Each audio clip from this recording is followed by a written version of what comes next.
Bad weekend accident on the Brent Spence Bridge renews safety concerns. An 8-car pileup shut down the bridge in both directions on Saturday after one car fell from one level to the other. Fortunately, no one was seriously hurt, but as Local 12's Joe Webb found, the accident and the traffic mess it caused sparked brand new calls to build a new bridge as quickly as possible. Joe. Well, Rob, as you know, Ohio has approved tolling to help pay for a replacement. Kentucky is still struggling with that. But what happened on the Brent Spence Bridge on Saturday, regardless of the root cause, has a lot of people wondering, can we wait much longer for a new bridge? It's functionally obsolete. It was designed for 80,000 cars a day and now carries about 175,000. But is the Brent Spence Bridge dangerous, and is it at least partly responsible for Saturday's accident? Do you believe that the accident is a result of it being a dangerous bridge? Yeah. I mean, because the lanes are narrow, and so when so there isn't a lot of leeway, and so that semi that hit the car that was crossing over, he had no room to really maneuver. Covington police say a southbound car crossed several lanes to make the 5th Street exit, cut off a semi, and started a chain reaction that smashed cars, launched one to the lower level, and shut down the expressway for hours. Modern federal highway regulations do call for 12-foot lanes and 10-foot emergency lanes. The Brent Spence has 11-foot lanes and no emergency lanes.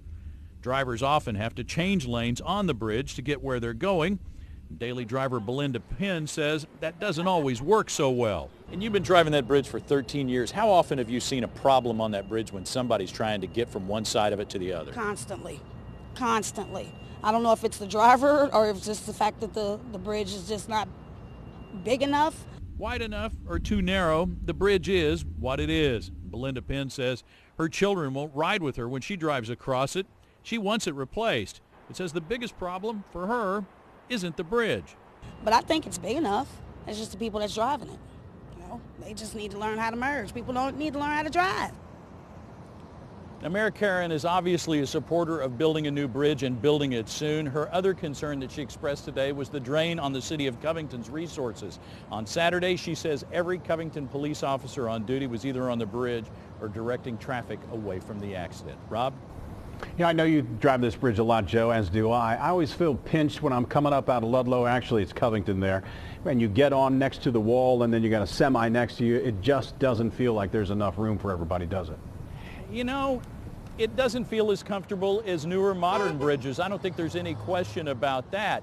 The question is it unsafe? And I guess if enough people are nervous on it when they drive on it, then maybe it is unsafe. Like you said, I drive it every day.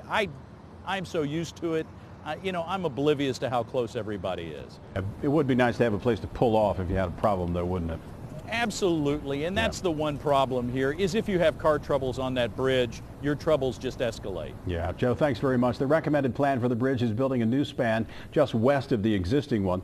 The old bridge would stay open and only carry traffic for I-71. The section of the bridge involved in Saturday's accident would still be in use. Planners estimate a new bridge will cost about $2.6 billion.